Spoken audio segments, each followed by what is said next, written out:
¿Cómo están ustedes? Al mal tiempo, buena cara. Y no me refiero al tiempo, ¿no? Si hace frío o calor.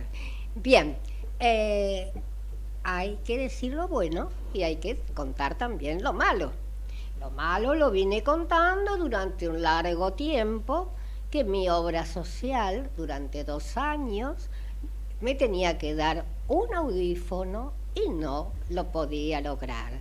Hasta que fui a la Superintendencia de Salud, me moví por todos lados como cualquier persona, ¿tá? Sin invocar quién era ni qué hacía.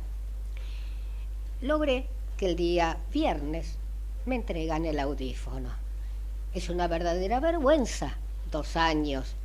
Pero mi obra social, Osprera, decidió, decidió, en lugar de pagar uno, pagar 100. ¿No es cierto? Porque con 2 años ustedes saben cómo subió todo. Eh, perdieron, perdieron por realmente no hacer las cosas como corresponden. Hagamos respetar nuestros derechos. Bien, dicho esto, les comento quiénes están presentes hoy. Eh, Va a entrar por vía telefónica, ya que está afuera, el doctor Guillermo Mosquino. Él es emergentólogo. También estamos con el doctor Oscar Rizzo, neumonólogo, que ya después les voy a decir el tema. Y como siempre, nuestro amigo doctor José Magariños, bioquímico. Tenemos la entrada. Todavía me falta unos minutitos. Les cuento que el doctor Guillermo Mosquino es emergentólogo y él va a hablar acerca de, escuchen bien, prosopagnosia, chino básico. Nunca en 35 años escuché realmente hablar de esta enfermedad, ¿no es cierto? También se llama eh, ceguera de rostro, peor todavía.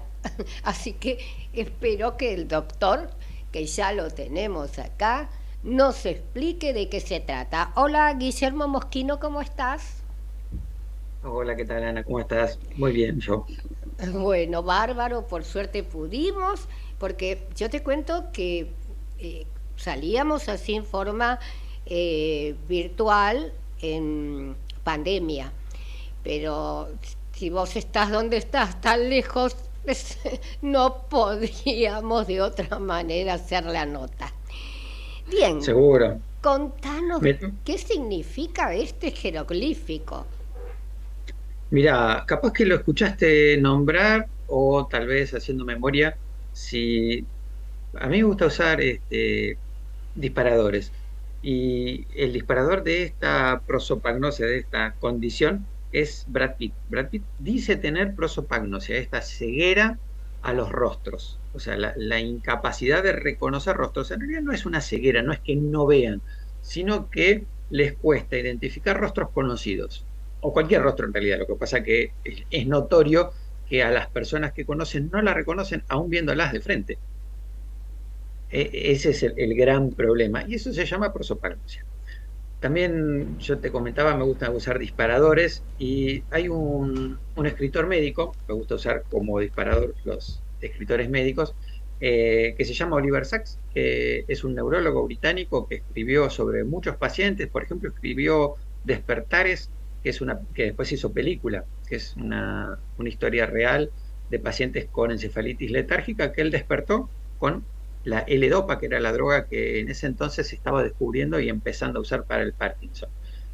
Fue un bestseller y bueno, fue muy conocida, se llevó al cine, tuvo nominaciones al Oscar y bueno, y este mismo autor escribió un libro que se llama El hombre que confundió a su mujer con un sombrero. Opa. ¿Por qué? Porque tenía prosopagnosia. Estaba tan avanzada que ya no reconocía las caras tampoco, no solo que no se daba cuenta qué cara era, sino que a veces ya no identificaba tan bien que era una cara. Bueno, esta es una condición que puede ser genética, perdón, congénita o adquirida. Cuando es congénita, los pacientes tienen esto y para ellos es lo normal, así que no lo manifiestan de ninguna manera. A ellos ni se les ocurre que pudieran reconocer a alguien por la cara.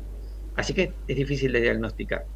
Pero cuando es adquirida muchas veces es secundaria, por ejemplo, a un traumatismo o a alguna enfermedad neurológica, a una CB, a una enfermedad neurodegenerativa, una ELA, una esclerosis múltiple, una intoxicación de los alcohólicos, por ejemplo, ¿sí? O los alcohólicos crónicos, los que toman mucho tiempo, quienes consumen estupefacientes, pueden desarrollar prosopagnosia. Eh, y el problema es este, no reconocen a la gente. No tienen otro gran problema más que este. Es un problema más bien social, de sociabilización, que los angustia mucho, porque obviamente la gente que conocía le reclama que por qué no lo saluda, que cómo es posible, ¿no? Claro. Incluso, imagínate una pareja, un amigo, un hermano, que pasa al lado tuyo y no le decís nada, o que te saluda. Bueno, no, que te saluda así porque la voz la reconoce, miento. Y Y ese es uno de los Mosquino, trucos que por ellos ejemplo, tienen. en los niños suele darse. Se puede dar también en los chicos. Cuando es congénita, se da en los chicos. Igual lo que te contaba, Mm. es difícil de diagnosticarlo al principio, porque para ellos es lo normal, no manifiestan no reconocer las caras. Te mandan al Eh, psicólogo. Muchas veces, claro, te mandan siempre cuando no sabemos de qué se trata, decimos que tienen algo neurológico, psicológico más que neurológico. Sí, sí, es cierto.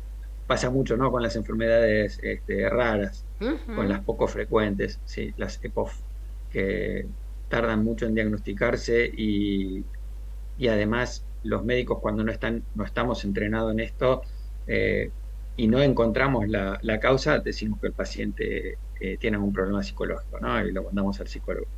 Ujú. Y bueno, cuando debiéramos investigar un poquito más o mandarlo a algún lugar donde se vean enfermedades raras, Y ¿no? Mosquino, Que ¿esto son más de 8.000. se puede Sí, considerar una enfermedad poco frecuente? ¿Se considera?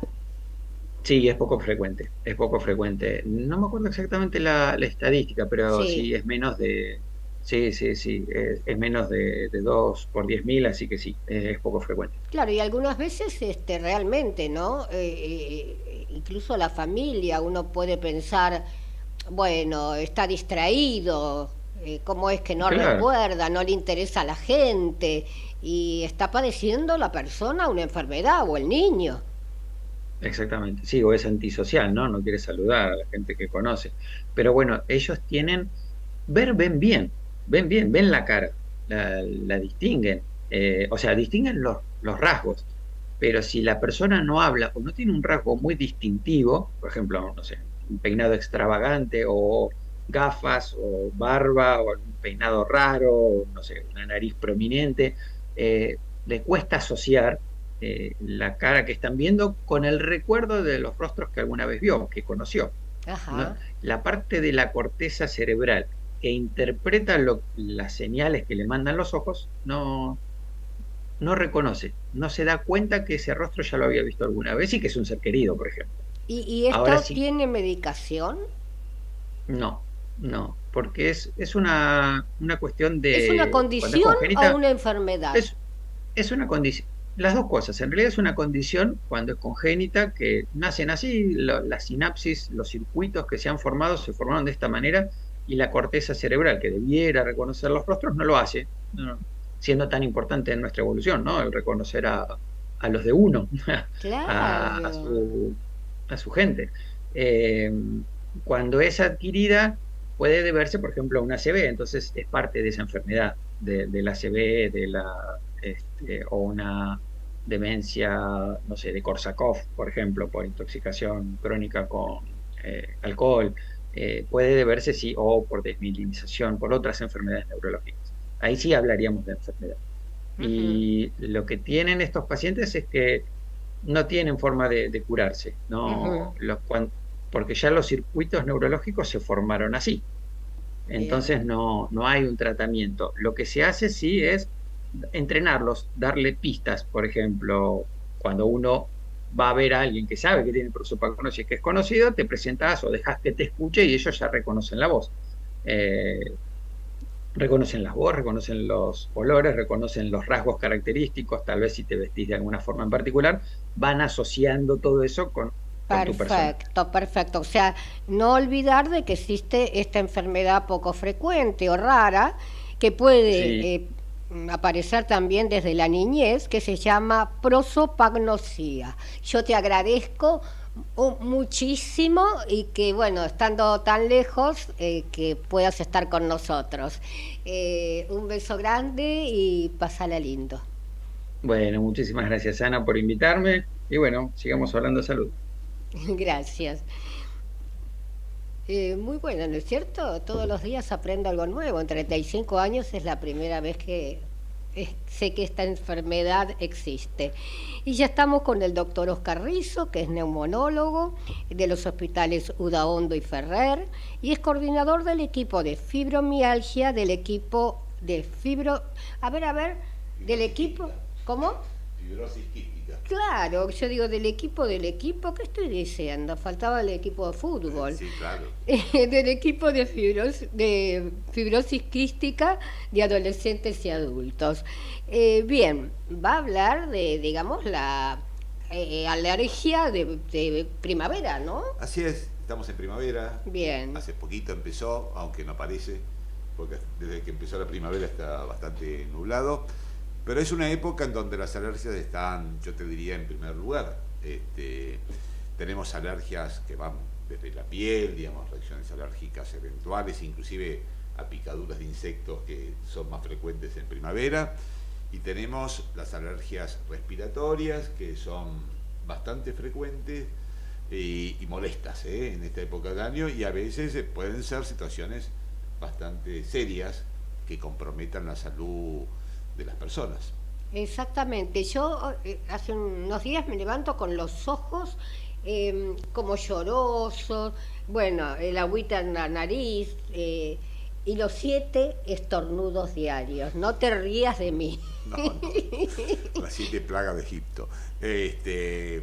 Bien, no, sí, claro, las conjuntivitis que no nombré y que vos muy bien recordás, es parte de las alergias del verano, digamos, el polen que está circulando, digamos, todos los días uno puede revisar la cantidad de polen, hay un registro del polen del día con mucho polen, con bajo Y polen. más en los árboles, ¿eh? Sí, sí, los plátanos, en Los este momento los plátanos, plátanos sí. están con esas bolas Exacto. que liberan distintos tipos de polen, pero no son los únicos, ¿eh? Y en todo el mes inclusive antes de la primavera, en el mes de septiembre, fines de agosto también, hasta avanzado diciembre, vamos a tener polen en el aire. Y ese polen que está permanentemente circulando por los campos, pero también por la ciudad, nos puede afectar la salud. La conjuntivitis, por ejemplo, que vos nombrabas, es bastante frecuente, que es picazón en los ojos, lagrimeos, sensación de que los ojos se cierran, están coloradas las conjuntivas, eso es parte del cuadro. Y después tenés, de los más sencillos, los cuadros de estornudos, como decís, 7 estornudos, no sé por qué los 7 estornudos, pero 7 estornudos. También podés tener un poquito de tos, picazón nasal, la sensación que vas a estornudar, digamos, que es inminente, esa picazón que uno siente, que ese momento que te quedás casi sin aire, los estornudos. Después te puede estar la laringitis, episodios de disfonía, que se asocian, digamos, también a las alergias primaverales. Y después como situaciones como más serias, que pueden ser desarrollo de crisis asmáticas. Y te hago una pregunta, Sí. antes de entrar con el asma. Sí. Y, por ejemplo, sequedad en la boca, ¿también forma parte del combo este? Forma parte del combo la sequedad matinal, porque Sí. en general vos lo puedes tener en nariz tapada durante la noche, y eso hace que tengas que respirar con la boca abierta, y eso te seca la boca, y a la mañana te despertás con una sensación de boca seca, y eso es bastante común. O inclusive también durante el día, si vos respirás por la boca y no respirás por la nariz, que pasa con alguna frecuencia. Sí, la sequedad de boca te diría que es un problema derivado de esta alergia. Bien. Continúa con lo que ibas a No, decir, te que contaba, corté. claro, Sí. te contaba, que el asma, digamos que es una enfermedad alérgica, que tiene que tener por lo menos 3 ingredientes, digamos, un antecedente genético, que normalmente es alérgico, un alergeno ambiental que eventualmente vos tengas en determinado tiempo, y una predisposición, diríamos, para tener esa enfermedad en mayor o menor magnitud. Y entonces pasa que cuando se dan esas condiciones, en primavera, si vos sos de las pacientes que sufren de asma, o cualquiera de los que nos oyen son pacientes que sufren de asma, y los alergenos están eventualmente en primavera, como puede ser el polen, entonces van a tener crisis asmáticas en primavera. Hay otros que los tienen en otros momentos del año, digamos, hay otros que los tienen todo el año, por ejemplo, los que son alérgicos al polvo doméstico, básicamente, esos pueden tener episodios de asma en cualquier momento. Por ejemplo, son la gente que entra a una habitación que no está ventilada durante un tiempo y hay desechos de dermatofagoides, que son unos insectos muy pequeñitos, o por ejemplo las personas que son muy alérgicas a los gatos. En realidad se es alérgico a un componente de la saliva de los gatos, que con la lengua la esparcen sobre sus pelos, y esos también no suelen tener una estacionalidad en las crisis, pero sí los pacientes que eventualmente salen a Palermo o a cualquier plaza y de repente se encuentran con esos árboles que vos decís que están en este momento polinizando, la forma que tienen de poder reproducirse las plantas y los árboles, o que van, diríamos, al campo y hay un montón de semillas y cosas que se están liberando de ahí, abriendo y liberando, diríamos, sustancias que eventualmente son magníficas para que la diversidad se mantenga, pero a veces incómodas para las personas que padecen esto. Luisa, vos sabés que hay algo curioso, ¿no? Yo creí que era mi departamento. Yo vivo en el 4º piso, sí, a la calle. Bien. Nunca tuve tierra. ¿Tuviste? Tierra dentro tierra del departamento. Claro. Dejo un ratito que se ventile porque hace frío y ya los muebles se llenan de tierra. Bueno, consulto con una vecina del piso 18, porque yo digo, bueno, los coches que pasan y levantan, ¿eso tenés idea a qué se debe? Sí, es polución ambiental, digamos, la polución que uno puede tener, que depende muchas veces de dónde esté la capa de inversión térmica. Es decir, normalmente la capa de inversión térmica tiene que ver con la atmósfera y es a la altura donde cambia la temperatura. A veces está más alta o más baja. Si está más baja, comprime todo lo que está por ahí debajo y la densidad de las partículas que están en el aire son mayores. Ajá. Y eso hace que estés en un 4º piso y te pueden entrar una concentración mayor, inclusive un 10, 11, 12. 18, que nunca Cuanto pasó. Más alto estás, claro, seguramente la concentración va a ser un poco menor, pero va a depender de la capa de inversión térmica, donde, digamos, si vos comprimís más o expandís más ese medio. ¿Y qué pasa con los niños, no es cierto? En cuanto a las alergias, con los peluches, con las alfombras, con cortinados pesados. Los niños son bastante predispuestos a los fenómenos alérgicos porque todavía tienen inmaduro el mecanismo inmunológico, que la alergia en última instancia es un mecanismo inmunológico, y esa inmadurez los hace que sean más susceptibles a padecer cuadros alérgicos. Y como vos decís, sustancias que pueden captar el polvo doméstico, y el polvo doméstico tiene restos de dermatofagoides, que son los ácaros, los famosos ácaros, todo eso, si no se lavan en tiempo y forma, pueden ser, diríamos, concentración de ácaros en el ambiente y favorecer las alergias. Por eso a veces se recomienda en los chicos, bueno, inclusive en los adultos, ¿no? Usar alguna cobertor antialérgico en frazadas o en cosas que eventualmente pueden contener ese tipo de cosas que rechacen los ácaros, limpiar frecuentemente los peluches, limpiar las alfombras con sistemas, lo ideal, aunque es costoso, con esas aspiradoras que tienen sistemas tienen agua y entonces capturan el polvo y no lo embolsan. Digamos que esa bolsa en última instancia cuando vos la abrís y la es vaciás, un desastre y ahí volvés a tirar un poco al aire o eventualmente también puede tener algún grado de pérdida. En cambio las aspiradoras que tienen una trampa de agua capturan esa agua y nada, son bastante buenas en ese sentido. ¿Y alérgico se nace o se hace? Se nace y se hace. Es decir, si vos, por ejemplo, sos alérgico eventualmente a determinadas sustancias, pólenes, que inclusive, digamos, pueden ser de plantas que no estén disponibles acá, porque la alergia es muy específica. Y entonces vos vivís en un lugar donde no hay, no sé, plátanos, entonces vos podés ser alérgico, pero nunca tener una crisis, porque es esa relación entre la susceptibilidad que vos tengas por haber heredado la alergia y el alergeno, que es el plátano. Si el alergeno no está, no tenés alergia. Y eso puede pasar. Y así como te digo, el plátano puede ser cualquier otra cosa. Los gatos, por ejemplo, es muy común. Si vos sos alérgico potencialmente a los gatos, que lo heredás, es previo a que vos tengas o no gatos. Te podés sensibilizar teniendo gatos, pero también podés ser alérgico a los gatos, digamos, heredando esa cualidad, pero si vos no tenés gatos, no vas a tener alergia. Eso le pasa, por ejemplo, a mi hijo, sí, que yo tengo gatos y mi hijo, que ya es grande, tiene sí, un pico de nene. años, cada vez que entra a mi casa, empieza a llorar y a estornudar. Es tremendo. Porque es alérgico a los gatos que heredó de su mamá y no de su papá. ¿Y la alergia dura toda la vida? Toda la vida. Las condiciones alérgicas toda la vida. A veces, digamos, como toda reacción inmunológica y con lo que se llama inmunosenescencia, puede ir decayendo un poco la reacción alérgica que produce el organismo, y entonces sea más manifestación de gente joven, y la gente vieja son los trapos, como escuché decir hoy por ahí. La gente mayor tiene un poquito menos de cuadros alérgicos, pero no significa que no tengan. Uh-huh. Y la última pregunta, ¿la alergia puede derivar en un asma o nada que ver? Sí. De hecho, el asma, la mayor parte del asma, el asma eosinofílico, porque hay distintas formas de asma. Asma eosinofílico, asma no eosinofílico. El asma eosinofílico se asocia perfectamente con la alergia.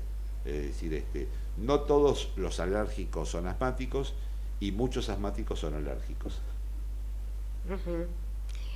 Yo recuerdo cuando se hacía la conscripción, un muchacho que fue sometido, digamos, a malos tratos, ¿no? Uh-huh. No sé si tenía que correr, saltar durante cuánto tiempo. El muchacho era asmático, y creo que fue el que marcó hace muchos años el hasta acá llegamos, en el sentido de que después a las personas asmáticas no le permitían hacer la conscripción, pero se tuvo que esperar una muerte para llegar a algo que era obvio, ¿no? Sí, yo me acuerdo porque yo hice la colimba. Había una opción que era deficiente para todo servicio, que eran los pacientes que eventualmente eran asmáticos, que tenían alguna enfermedad preexistente, y todos en aquel momento queríamos buscar alguna posibilidad de que nos declararan deficiente para todo servicio, para no hacer la conscripción, que ya por suerte hace muchos años que no se hace.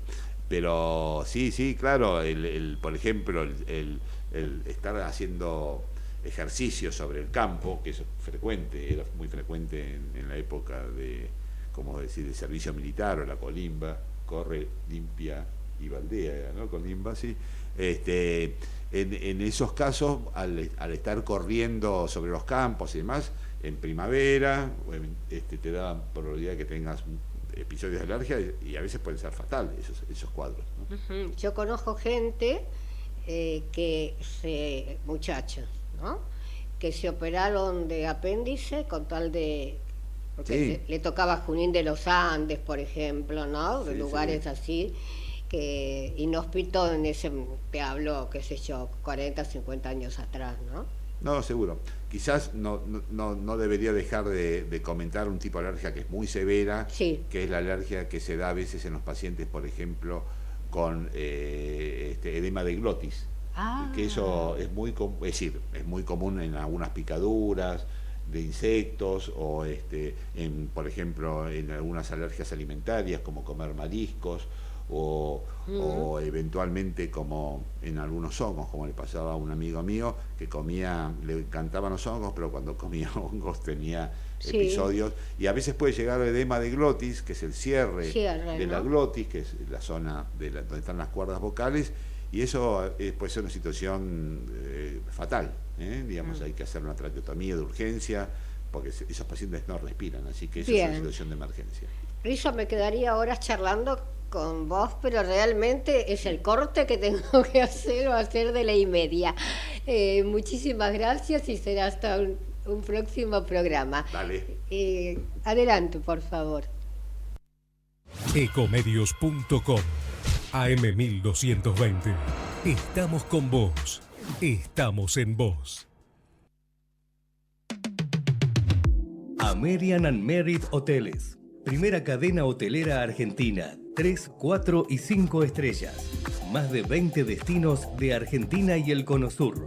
Aprovecha el código promocional Puro Branding con el 10% de descuento para los hoteles American Córdoba Park, American Executive Córdoba, American Buenos Aires Park, Merit San Telmo y American Executive Mendoza Hotel hasta fin de año.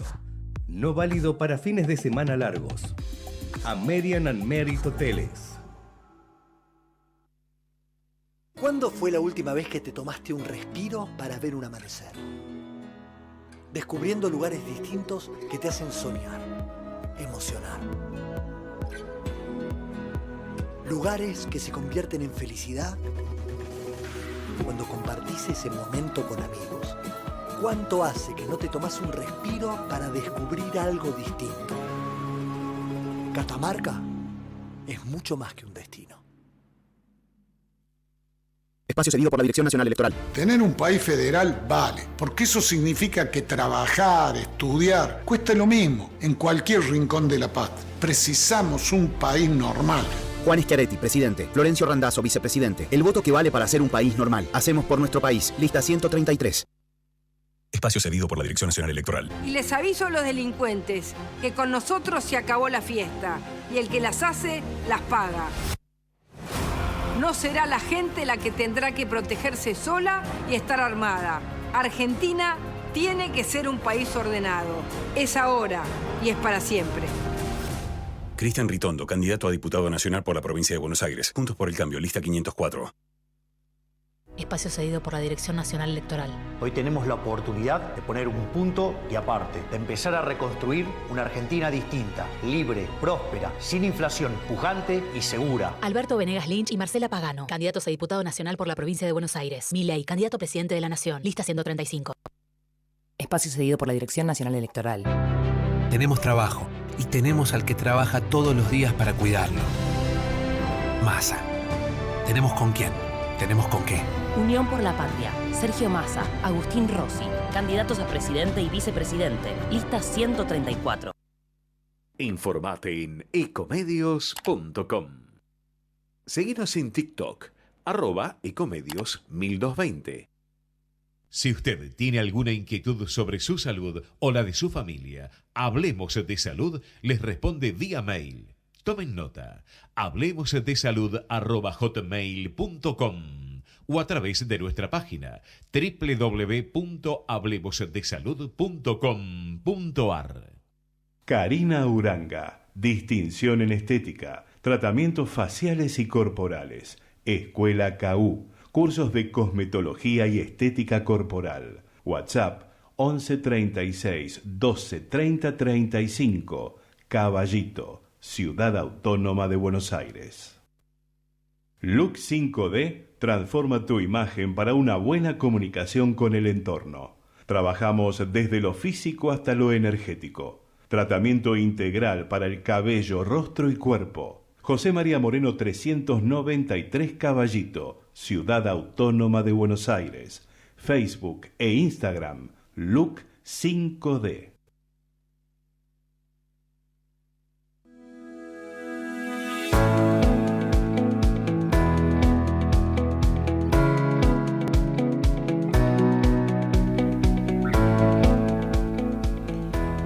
Realmente la charla que acaba de dar el doctor, ¿no es cierto, Rizo? Porque hay mucha gente con todos los problemas que traen los ácaros, ¿no? Las alergias continuas, no es bueno.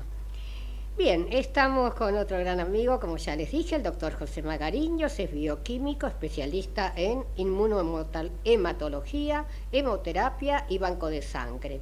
Tema, Porque uno dice, ¿y qué hace un bioquímico, no es cierto? En salud. Él nos va a contar todo lo que hace un bioquímico. ¿Qué tal, José? ¿Cómo estás? Muy bien, gracias por la invitación una vez más. Y bueno, ¿qué hace un bioquímico? Qué linda pregunta. Realmente necesitamos comprender que las personas sanas no quieren enfermar y las enfermas quieren sanar. Y para ello se necesita, hoy más que nunca, de equipos profesionales de salud. ¿Qué necesita alguien que cree o realmente está padeciendo una enfermedad? Primero, la pregunta que te van a hacer es, ¿qué me ocurre? ¿Qué me pasa? ¿Qué tengo? Es que necesita un diagnóstico preciso. ¿Para qué? Para un tratamiento, y acá viene una palabra no menor, que es personalizado. ¿Qué significa esto? Uno tiende a pensar, tengo una neumonía, doy tal antibiótico. Cuidado, porque no todos pueden recibir el mismo antibiótico por su constitución, pero también por el tipo de patología que está teniendo. ¿A causa de qué tiene esa neumonía? ¿Cuál es el agente que lo provoca? ¿Es un virus? ¿Es una bacteria? ¿Cuál de las bacterias? Etcétera, etcétera, etcétera. Y aparte, sí, dime. Magariño, por ejemplo, hay mamás, ¿no?, con chicos y tiene un resfrío, tiene una gripe, va a la farmacia y pide, ¿qué antibiótico puedo? Bien. Se automedica al hijo, ¿no es cierto? Tal cual. Y acá viene el gran rol bioquímico, que es tratar de dar información. Yo siempre digo lo mismo a mis colegas y a los futuros colegas que están en la facultad cursando las últimas asignaturas, de la cual soy titular de una de ellas. Un médico, cuando solicita una práctica de laboratorio, en realidad está haciendo una pregunta.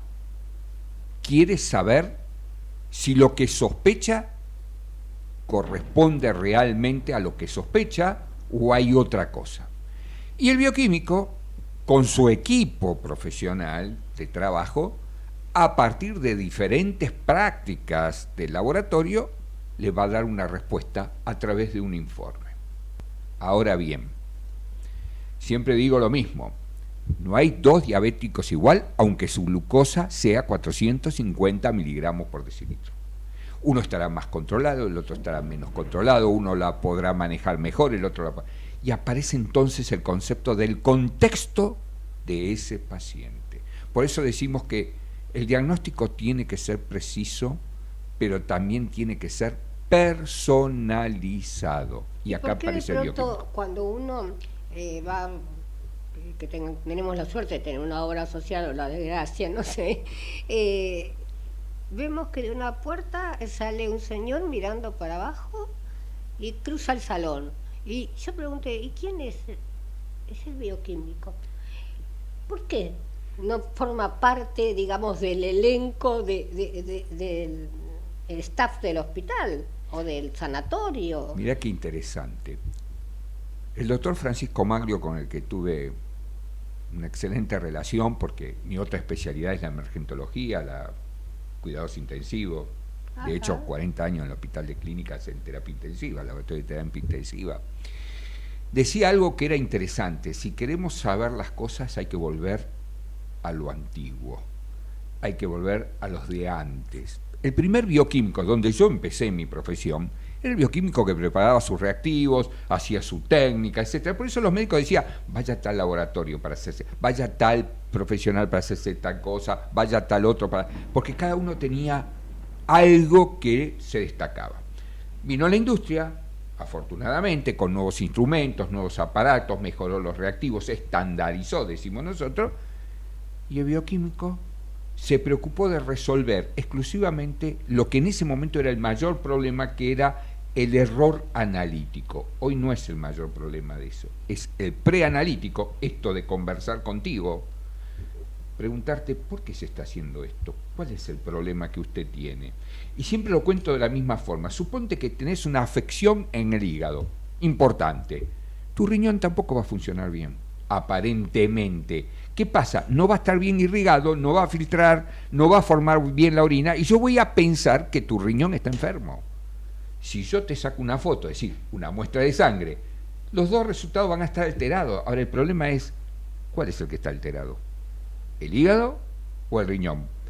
Y esa es la función. Vos me preguntabas muy bien, ¿cuál es la atención bioquímica? La atención bioquímica es aquella que ejercemos cuando el profesional del laboratorio manifiesta lo que se llama habilidades blandas. Comunicación, de eso no tenemos la facultad, estamos empezando a trabajar. ¿Cómo comunicarnos? No es lo mismo comunicarme con alguien que tiene dentro de su bagaje cultural ingeniería, alguien que es del arte o alguien que no tiene estudios, pero que es una persona que tiene una necesidad. Tengo que entenderlo, tengo que comprender, y él me tiene que comprender a mí. Entonces no puedo usar términos técnicos. Hay dos ejes en la atención bioquímica. Una es el paciente, primordial, pero la otra es el profesional que me está preguntando a partir de la práctica. Y vamos hacia un mundo nuevo donde los chequeos estructurados se van a terminar. Vamos a ir a lo que necesita esa persona para hacer prevención. Entonces necesitamos comunicación empática, necesitamos de alguna manera un trabajo interdisciplinario, con todas las especialidades. No es lo mismo el bioquímico que hace microbiología, bacteriología, que el que hace endocrinología, el tema de las hormonas. Así como en la medicina hay especialidades, en la bioquímica también. Pero lo que sí tenemos que tener claro es que necesitamos comunicarnos con el paciente. No podemos salir con la cabeza agacha. O el único que atendió a ese paciente es el extraccionista y la administrativa. Necesitamos comunicarnos porque el resultado que vamos a emitir va a tener un fuerte impacto. ¿En qué? En que se va automáticamente a dar un tratamiento, pero después hay que monitorear ese tratamiento también, y puede ser efectivo o puede ser no efectivo. Entonces, de alguna manera, tenemos que empezar a tener más diálogo. Totalmente, pero no te lo permiten. No, no te lo permiten, porque además, vos hablabas del problema de la obra social, el tiempo que tardó, bla, bla, bla. La realidad es que hoy somos esclavos del número que atendemos. Y entonces la cuestión es atender, evitar la queja. Y no tenemos espacio para comunicarnos. Donde más aprendimos a comunicarnos es en bancos de sangre. ¿En dónde? Bancos de sangre. La donación. Ahí tenemos que hablar, porque Claro, el riesgo porque es inmenso y necesitamos obvio. preguntar, charlar, comunicarnos, fidelizar a ese donante para que vuelva. Bueno, eso mismo lo tenemos que llevar a la práctica del laboratorio día a día. ¿Y eso cómo se puede lograr? ¿Quién tiene que tomar el La primera inicial? es facultad, grado, empezar a poner materias como el coaching, la comunicación, trabajo interdisciplinario, cómo manejamos los estrés propios y de los otros. Eso es necesario, eso forma parte de un profesional. ¿Podemos agregarle enfermedades poco frecuentes? Exactamente.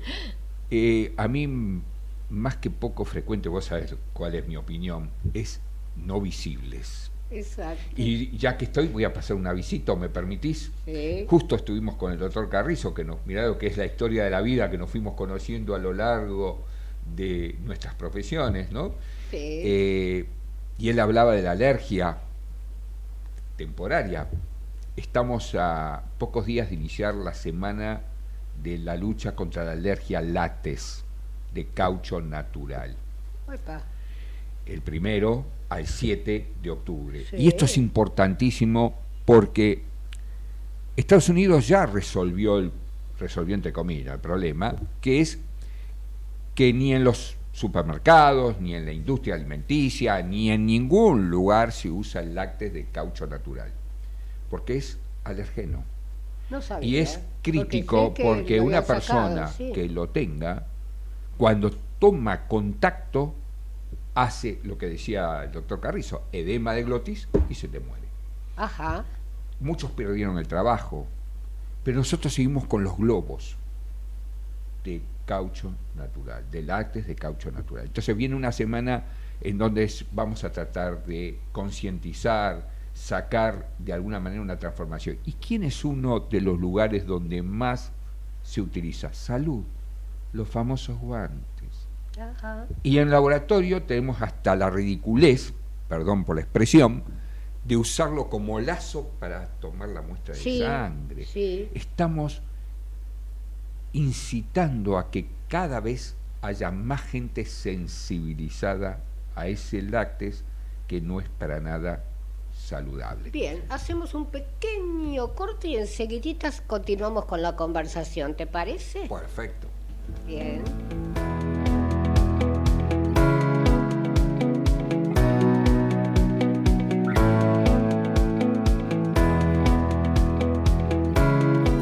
El objetivo de Hablemos de Salud es brindarles a través de una calificada información los conocimientos necesarios para la prevención de enfermedades mediante la promoción de la salud. Hola, soy Mariana Arias y soy la madrina de esta asociación sin fines de lucro Fiebre Mediterránea Familiar Argentina. Si tenés alguno de estos síntomas de manera esporádica en niños, fiebre sin motivo, dolor abdominal, vómitos, problemas esqueléticos, en adultos, dolor muscular, torácico, pulmonar, articular, presión arterial alta, erupciones, vómitos, problemas intestinales y no tenés un diagnóstico certero, es posible que tengas fiebre mediterránea familiar, una enfermedad genética de difícil diagnóstico y muy poco frecuente. Tu médico puede detectarla a través de un análisis genético. Nosotros queremos ayudarte, por eso contactanos en nuestro Facebook Fiebre Mediterránea Familiar Argentina, pacientes y familias. Te estamos esperando.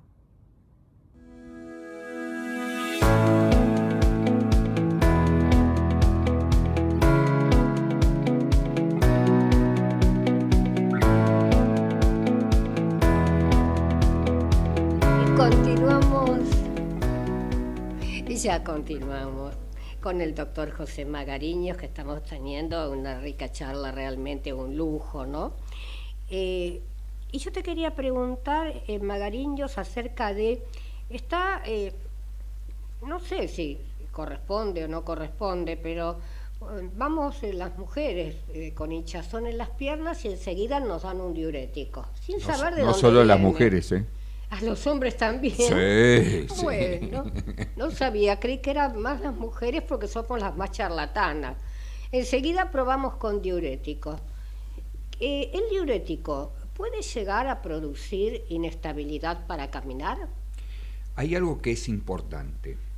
¿Qué hace un diurético? Es la pregunta. Elimina agua. Cuando eliminamos agua en exceso, todo marcha maravillosamente bien. Pero cuando nos pasamos liberando demasiada cantidad de agua, empezamos a deshidratarnos. No en la circulación de la sangre en el primer momento, en la cantidad de líquido que circula de sangre, sino lo que nosotros llamamos intracelular. Para todos los que no saben lo que estoy diciendo, dentro de cada célula. Nosotros tenemos agua fuera de las células, agua dentro de las células. ¿Cuál es el mayor problema de un diurético en exceso o a lo largo del tiempo? A lo largo del tiempo, porque ahí hay otros mecanismos que intervienen. Que las neuronas se deshidratan. Y acá voy a decir algo que mucha gente por ahí no lo tiene tan claro. Todos hablan del impulso nervioso, un impulso eléctrico que viaja rápidamente. Alguien un día hizo un trabajo muy interesante. Caminaba y se puso a pensar, tocó el horno caliente y sacó la mano rápido. Y dijo, pará, si yo tengo que percibir el calor, tiene que viajar a mi neurona interpretarla y mandar la orden para que saque la mano. Si yo mido la electricidad, la velocidad de ese impulso eléctrico no me alcanza el tiempo, me demoraría mucho y me quemaría. Y ahí se dio cuenta que en realidad la comunicación cerebral se debe al agua, que el agua puede formar algo que nosotros llamamos puentes de hidrógeno con el oxígeno, los arma y los desarma, 10 a la menos 11 por segundo. ¡Qué velocidad! Es increíble. Por lo tanto, cuando estás deshidratada, tu cerebro pierde la capacidad de estar relacionado con tiempo y espacio. Ese es un mecanismo. ¿Qué otra cosa hace el diurético? Trabaja sobre el sistema renina, angiotensina, aldosterona indirectamente. ¿Qué significa esto? Renina, riñón. Aldosterona. ¿Vamos bien? Sí, sí, sí. Y esto hace que vaya una señal a la hipófisis para que de alguna manera manejes tu diuresis naturalmente, pero también manejes el centro de la sed. Podemos con el tiempo ir perdiendo capacidad de beber agua. Totalmente. Con lo cual, ¿te pasó? Pero sí. Bueno. ¿Cómo puedo no tener sed de la mañana a la noche que llego a mi casa, bien, por ejemplo? Ya las personas mayores vamos sufriendo también una pérdida del centro de la sed, porque este eje renina-angiotensina, aldosterona suprarrenal la emite, afecta a la hipófisis con estos dos mecanismos. Por un lado, libera hormona antidiurética para evitar quedarte sin líquido, pero si lo inhibo, no lo voy a recibir, y por otro lado inhibo el centro de la sed. Y con los años también voy perdiendo esa capacidad de reconocer que necesito beber. Pero no son los únicos mecanismos, hay muchos más. Por eso, una medicación no es de por vida. Hay que ¿te recuerdas que recién hace un rato dije monitoreo permanente del tratamiento? Y esto es difícil. Esto es una de las cosas más difíciles. Por eso digo que tenemos que trabajar mucho sobre la información científica para saber cuándo es adecuada para nuestro paciente, sobre nuestra forma de comunicarnos para comprender y entender, es lo que se llama empatía cultural. No es lo mismo una persona que viene del altiplano a una persona que viene del llano, tiene distinta constitución genética y también distinta expresión clínica, y también unir la experticia de nuestro médico que está atendiendo a ese paciente con la experiencia que tenemos del uso de la información científica. Y por ejemplo, ¿cómo la persona se puede dar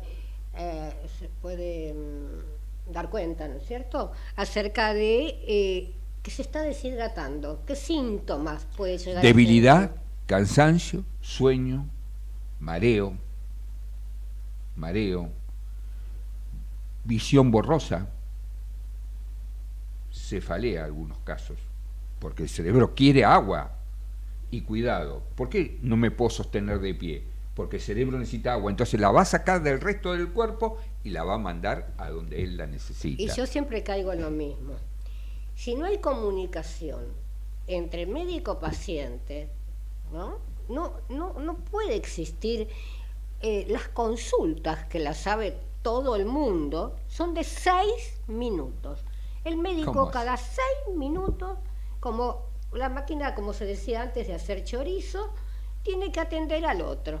Le puede preguntar por la madre, por su padre, cómo están sus hijos, tienen los mismos síntomas, qué le pasa. No. Y encima hacer la ficha y después poner la medicación que le indica. Bioquímicos y médicos que atienden a un paciente sin levantar la vista y mirarle la cara, estamos en un problema. Miran para abajo aparte. Pero además te hacen entrar y están todavía escribiendo lo del otro paciente. Pero además hay algo importante. Yo, para atenderte, como desapareció el médico de familia, de cabecera, el médico de cabecera, como le llamamos, claro, pero el de familia era antes, el del barrio, que conocía toda la madre, la comunidad. Le digo yo, hasta la lora. ¿Cómo hace para enterarse en 2 minutos qué es lo que te está pasando? Y no te cuento cuando el paciente es el pacientito, como decimos nosotros, un niño, porque ahí tenés doble problema. El niño, que va a tener toda una vida por delante, y el papá, la mamá, la abuela, el abuelo, los tíos, los hermanos, que sufren por ese niño. Son dos personas en términos, digamos, de eje, que debemos atender. ¿Y cómo hacemos para atenderlos? Necesitamos tiempo. Como el tiempo es tirano, necesitamos equipo. Entonces no puede haber un solo bioquímico. Tiene que haber varios. Y tenemos que comunicarnos. Y tenemos que usar nuestro personal técnico. Y tenemos que tomar el teléfono. Siempre le digo a mis colegas, por favor, dejen de publicar en los chats, en el Facebook, en Instagram. Che, ¿saben lo que significa esto? ¿Qué quiso pedir acá el médico? Si tenés el teléfono ahí, llámalo por teléfono. Estableces una comunicación y podés comprender mejor qué es lo que tenés que hacer. Bueno, pero ahora es pérdida de tiempo. O sea, esto es desde que, por suerte, ¿no?, nacieron las obras sociales. Y nosotros del médico de cabecera hablamos 50 años atrás, ¿no?, que no había obras sociales. O eran muy poquitas. Nos empezaron a invadir, ¿no?, la parte comercial. Sí.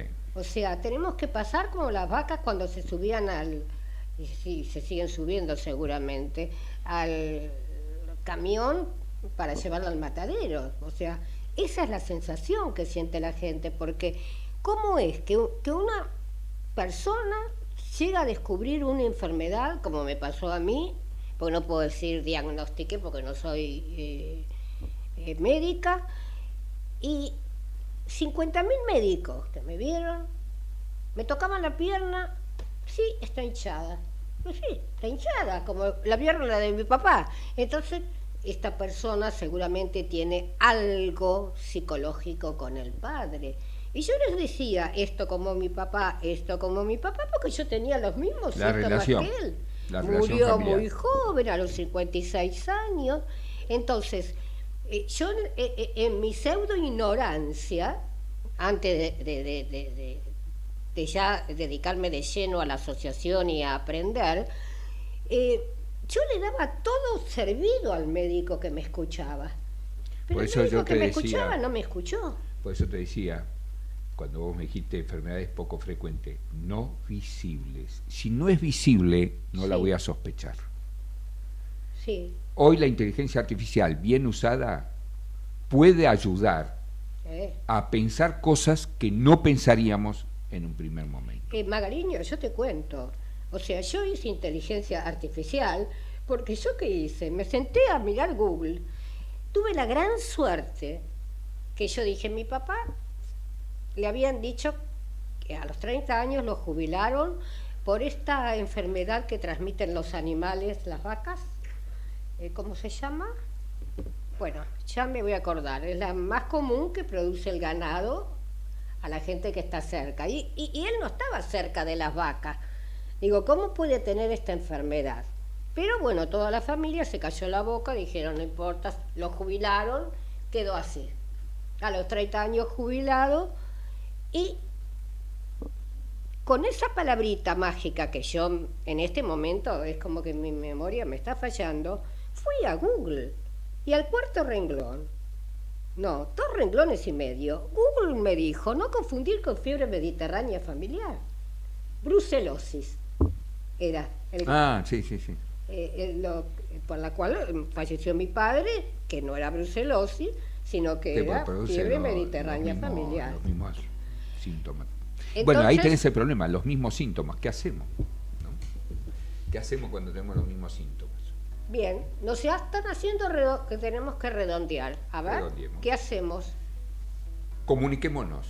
Ajá. Usted, paciente, va a mi laboratorio, pida que salga y hable con usted. Y si no me entiende, repregunte. Repregunte y repregunte. Perfecto. Usted, doctor, que me pidió análisis, hable conmigo. Bien. Y yo con usted. Has dado una clase magistral, Magariños, como siempre. Mucho te agradezco. Y la audiencia seguramente que también. Bueno, recuerden, me están echando y tienen razón, me pasé. Los espero el próximo martes en este mismo horario. Chau, chau.